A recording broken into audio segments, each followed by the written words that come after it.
Bismillahirrahmanirrahim. Assalamualaikum warahmatullahi wabarakatuh. Apa kabar teman-teman semuanya? Mudah-mudahan kita semua diberikan kesehatan dan keselamatan oleh Allah Subhanahu wa Ta'ala. Senang sekali hari ini saya bisa menyapa teman-teman semuanya pada mata kuliah Teknologi Pembelajaran PAI, walaupun kita belum bertatap muka secara langsung dan melaksanakan proses pembelajaran melalui virtual ini. Baik, teman-teman, materi kita pada hari ini tentang rancangan pembelajaran inovatif.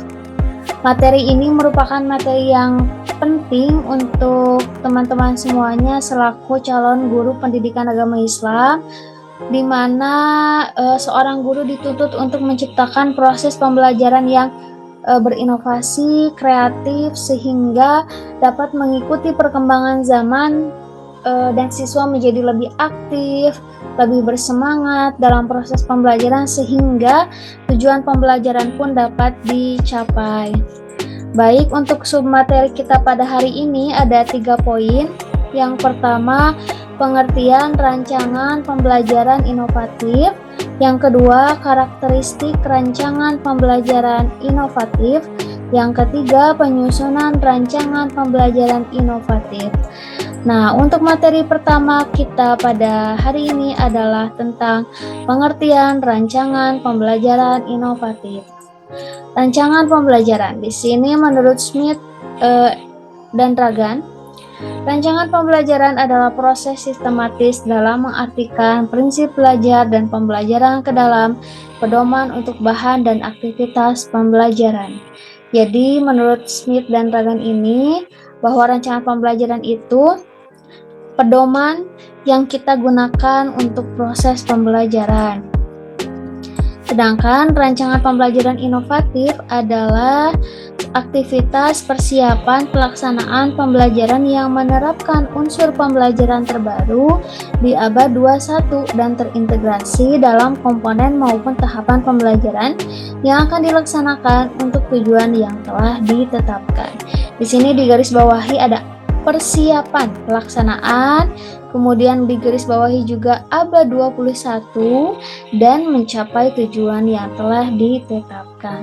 Nah, adapun unsur pembelajaran terbaru yang dimaksud adalah TPACK di sini technological diartikan sebagai bahwa pembelajaran itu harus menggunakan teknologi. Kemudian pedagogikal, di mana seorang guru harus memiliki kemampuan untuk menetapkan strategi pembelajaran yang tepat. Kemudian content knowledge, di sini seorang guru harus menguasai materi pembelajaran sebagai kerangka dasar integrasi teknologi dalam proses pembelajaran. Yang kedua, di sini pembelajaran berbasis neuroscience.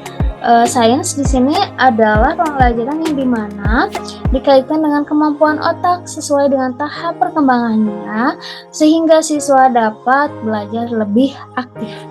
Kemudian yang ketiga, pendekatan pembelajaran STEAM, Science, Technology, Engineering, Arts, and Mathematics. Kemudian HOTS, High Order Thinking Skill, dan tuntunan kompetensi abad 21 atau 4C, Communication, Collaboration, Critical Thinking, and Creativity, kemampuan literasi, dan lain-lain. Lanjut untuk materi yang kedua, yaitu tentang karakteristik pembelajaran inovatif. Ada 6 poin. Yang pertama, kolaborasi peserta didik dan guru. Yang kedua, berorientasi HOTS. Yang ketiga, mengintegrasikan teknologi informasi dan komunikasi atau ICT, berorientasi pada keterampilan belajar dan mengembangkan keterampilan abad 21, mengembangkan kemampuan literasi dan penguatan pendidikan karakter atau PPK. Nah, di sini lanjut untuk penjelasan masing-masing karakteristik ya. Untuk yang pertama, kolaborasi peserta didik dan guru. Nah, bisa dilihat di sini ada 3 tabel ya teman-teman. Ada berpusat pada guru, berpusat pada peserta didik, dan kolaborasi guru dan peserta didik. Untuk berpusat kepada guru biasanya hanya ceramah saja. Terus guru memaparkan materi dan siswa mendengarkan. Sedangkan berpusat pada peserta didik biasanya siswa saja yang aktif tapi gurunya tidak menyampaikan apa-apa. Kemudian siswa membaca teks, siswa dapat membuat kalimat tanya. Nah, ini tidak termasuk terhadap pembelajaran yang inovatif. Pembelajaran inovatif itu di mana guru dan peserta didik saling berdiskusi, kemudian guru dan siswa sama-sama bermain peran. Contohnya tentang tanaman ataupun sesuaikan dengan materi yang lainnya. Nah, karakteristik yang kedua berorientasi HOTS. Bisa dilihat di sini ada untuk nomor 1 sampai 3 di situ lower order thinking skill atau kemampuan berpikir yang rendah. Itu hanya sekedar mengingat, memahami dan menerapkan.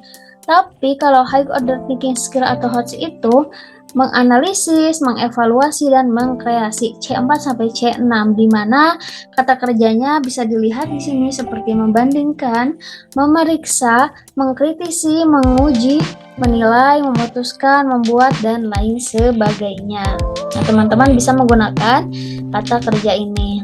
Lanjut, untuk karakteristik yang ketiga di sini mengintegrasikan teknologi informasi dan komunikasi atau ICT.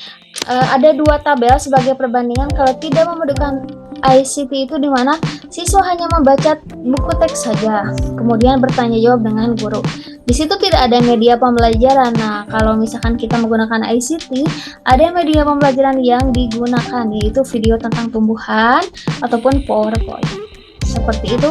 Yang keempat, karakteristik pembelajaran inovatif yang keempat, orientasi pada keterampilan belajar dan mengembangkan keterampilan abad 21 atau 4C. 4C itu adalah communication, collaboration, critical thinking, and creativity.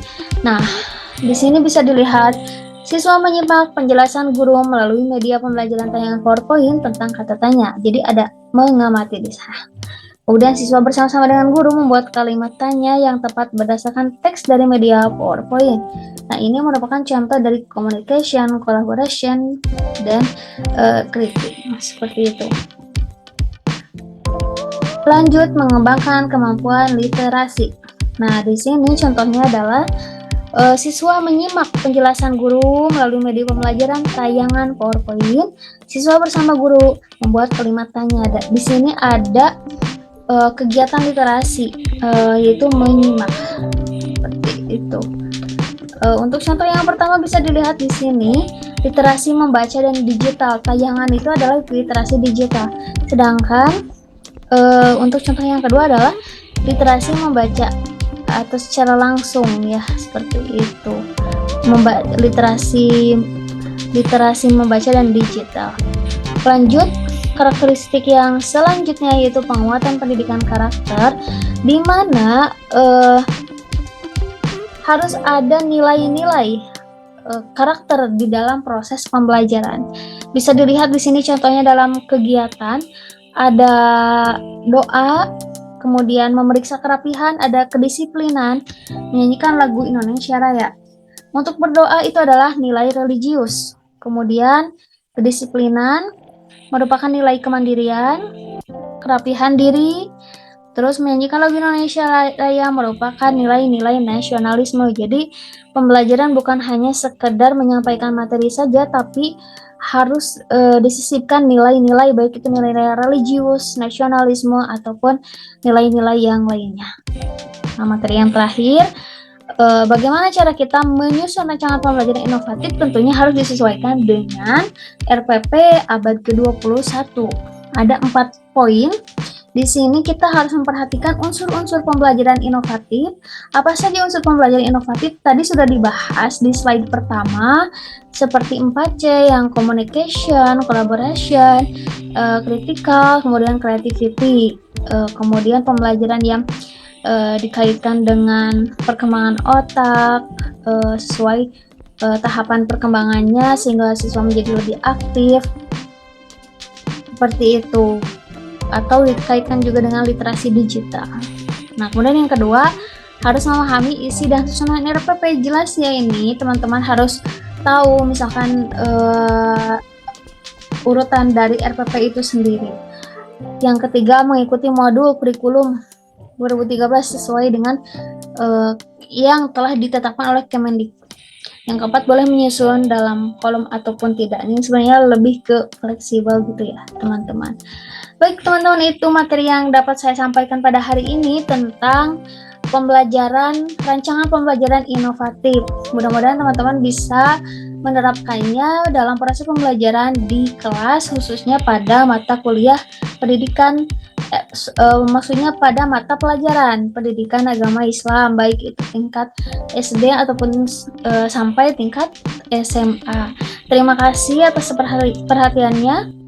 Mohon maaf apabila ada tutur kata yang salah. Wallahul muwaffiq ila aqwamit thoriq. Wassalamualaikum warahmatullahi wabarakatuh.